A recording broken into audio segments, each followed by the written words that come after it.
Level up patrol na! Level up patrol na!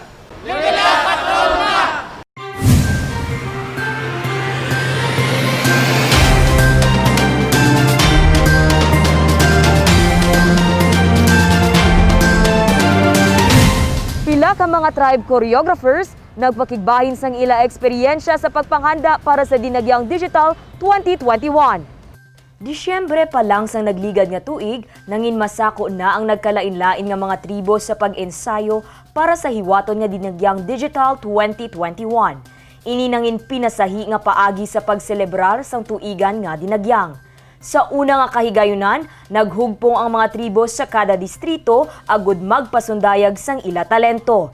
Ini nagapakita lang sang konsepto nga one Dinagyang, one Iloilo, halad para kay Senyor Santo Niño, nga ang tema subong nga tuig. Sa press conference ng Dinagyang Digital 2021, ginpakigbahin sa mga tribe choreographers ang ila mga eksperyensya sa pagpreparar para sa kahiwatan. We collaborate ang tanan niya choreographer sa kada tribe. Before, previous Dinagyang, nagakontranay kami sini. So this year, nag-collaborate kami as one sa Amon Association, Ilonggo Artists Festival Association. Ang tanan niya choreographer, costume designers, artists, and musical director are members of the association as well. So, ang tanan niya mga ideas, tanan gin-collaborate namon, kaya man ang mga artistic directors namon, member man namon. So, sa kada tribe, nga designated nga concept, ginabululigan namon tanan to build and to create a better presentation for this digital. Kaina sang aga, ginhiwat man ang signing sang Memorandum of Agreement sa tunga sang Iloilo Festivals Foundation Incorporated kag GMA Regional TV angot sa Dinagyang Digital 2021 coverage. Ang GMA Regional TV amo ang mangin official TV partner sa Dinagyang. We would like to thank GMA Network for accepting our invitation to be a partner for Dinagyang Digital 2021. This is in line with our City Mayor Jerry Trenia's view and encouragement to IFFI to bring Dinagyang to an inclusive and an enlarged platform that will include social media, radio, and television. And I am happy that our GMA regional TV manager, who is my former manager, personally called me up to offer the hand of GMA to the endeavors of IFFI. I would like to thank GMA TV, its regional head, Mr. Oliver Victor Amoroso, its Vice President, for the MOA and the partnership that we're entering today.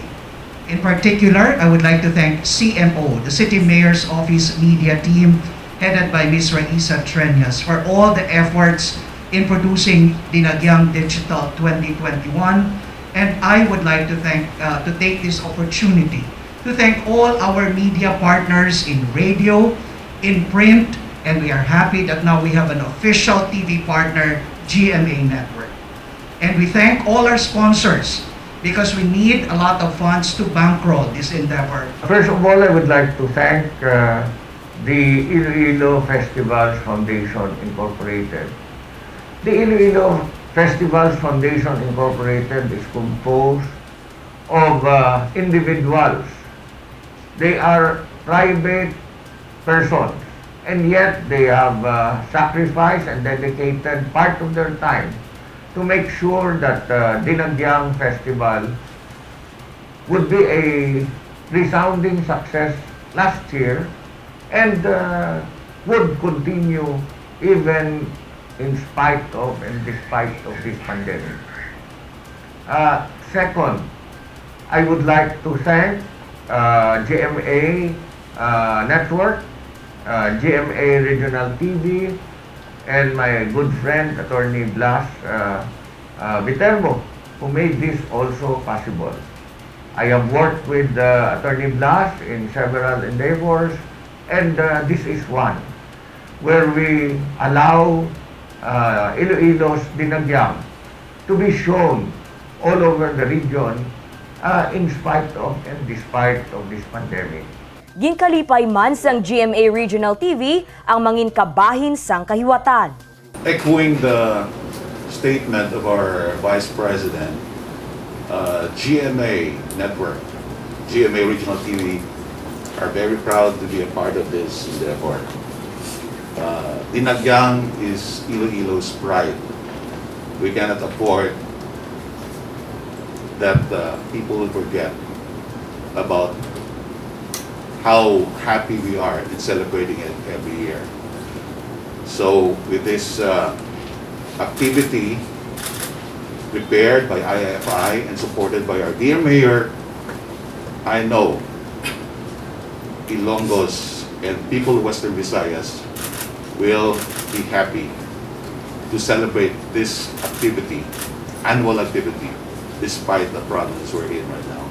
So again, I'd like to echo the greetings of our Vice President. Congratulations to IIFI and of course our Iloilo City Government under our hardworking, dedicated, and dynamic Mayor Jerry Pitenias.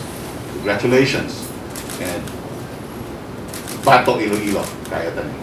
Samtang, nagapasalamat naman ang alkalde, bangod gindayaw ang syudad sang Iloilo sa pagpatigayon sang selebrasyon gamit ang digital platform. Ang kinobra ni sa aton nga dinagyang digital, gagin think out sang Iloilo Festivals Foundation. Test ni Anay ang tanan nga warriors, participants, sa RT-PCR. After gagin test sila, ano ni sila dayon, butang sa isa ka eskwelahan, ang tawag nato na, sulod sila sa bubble, kag dira sila, why na sila nagwa dira, they stayed there for a period of 10 days, and during that period of 10 days, tanan nilang kinanlan provide sang Iloilo Festival Foundation, kag test pagin sila antes sila magwa. So, you know, we really made sure nga tanan sila safe, why sila sa infection or transmission, parang ideal gid ang aton nga ginobra sa ila. And because of that, damo gambal nga isundon gid nila kuno. Kay ang Sibuto kita no binudlayan, no, and ang kalibo daw ginuntat na gid lang nila. I think, you know, we really have to thank the officers of Iloilo Festival Foundation together with Raisa, my daughter, kay they thought out of the box, no? Because nga hindi kita gusto lang sining dinagyang, ginpangitaan gid paagi parang safe ang kabataan, waay sang posibilidad nga may transmission, at the same time pagwa nila tanan sila negative. Bantayan ang virtual celebration sang Dinagyang Digital 2021 sa official social media site sang Iloilo Dinagyang, Iloilo City Government Facebook page kag Mayor Jerry Treñas Facebook page sa Enero 24. Official nga host ang kahiwatan amo si Rabia Mateo, Miss Universe Philippines 2020, kaupod si Rocco Nasino. Dane Raffles para sa Level Up Patrol. Mayor Jerry Treñas magapirma na sa tripartite agreement para sa pagbakasang vaccine sa AstraZeneca. 209 million pesos ang pondo nga gimpain sang Iloilo City Government para sa bakuna kontra COVID-19. Kuhaon ang alokasyon sa Special Education Fund. Nagsapol na si Iloilo City Mayor Jerry Treñas kag School Board agod istoryahan ng pondo para sa vaccine.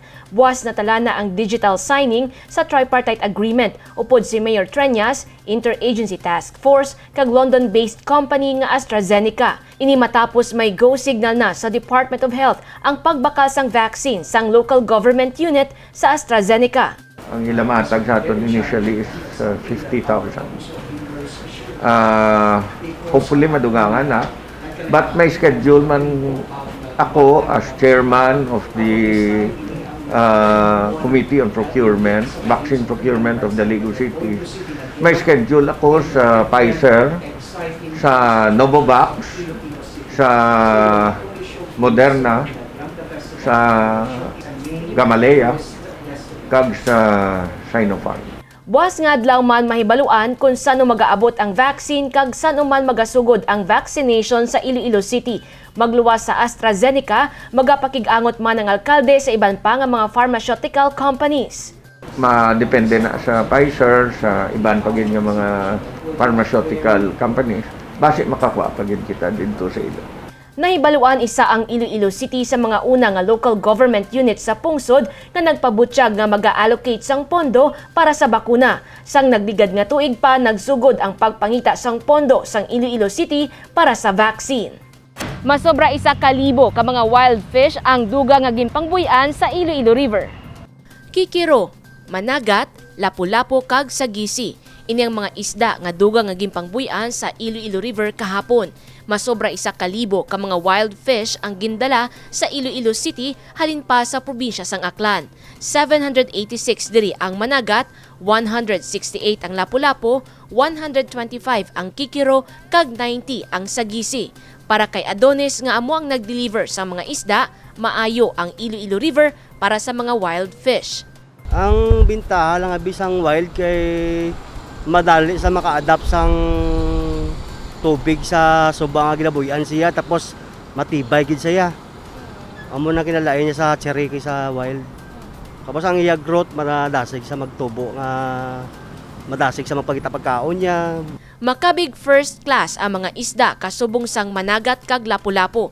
Manamit inihimuon nga sweet and sour. Samtang ang iban nga mga isda sinabawan o kon pinamalhan ang maayo nga luto diri. Ang mga isda sa Iloilo River ang may dako nga bulig sa mga residente nga sa pagpamunit nagakuha sang ila kada adlaw nga kalan-unod. Ang pagbuya sang mga isda sa suba ang madugay na nga programa ni Iloilo City Mayor Jerry Treñas. Kongresista pa lang ini sang ginsugura ng pagbuya sa mga fingerlings sa Iloilo River sa tinutuyo nga may makuhaan sang kalanon ang pila sa mga residente. Luyag sang alkalde, mangin sustainable ang Iloilo River. Istorya kami ni Inigo, we will come up with some rules para sa nagapamunit para nga hindi man dasig maubos, no? Kag ang hasta na ang nagausar bala sa mga nets kay ang mga mag-utalang da ng bulian nga mga juvenile nga mga isda kung tugta naton nga sige pang usar sang nets ano na tawag nila pukot, then maubos na. Bagay nga gindayaw sang taga-Capiz nga si Adonis. Ako proud ko kay Mayor Jerry Treñas na sa halos tanan nga mayor sa Panay. Do sa iya ko pala na nakita na amo niya ang iya programa sa iya banwa. Oo. Kag damo gid sa mga taong mambuligan ti tungod sang iya ginahimo. Ang mga isda nga gimpangbuyan ang pinakauna subong nga 2021. Matandaan, sang nakaligad nga tuig linibo man ka mga fingerlings kag juvenile fish ang gimpang-release sa Iloilo River. May mga alimango man nga gimpangbuyan sa suba. Jennifer Garcia Hernandez para sa Level Up Patrol.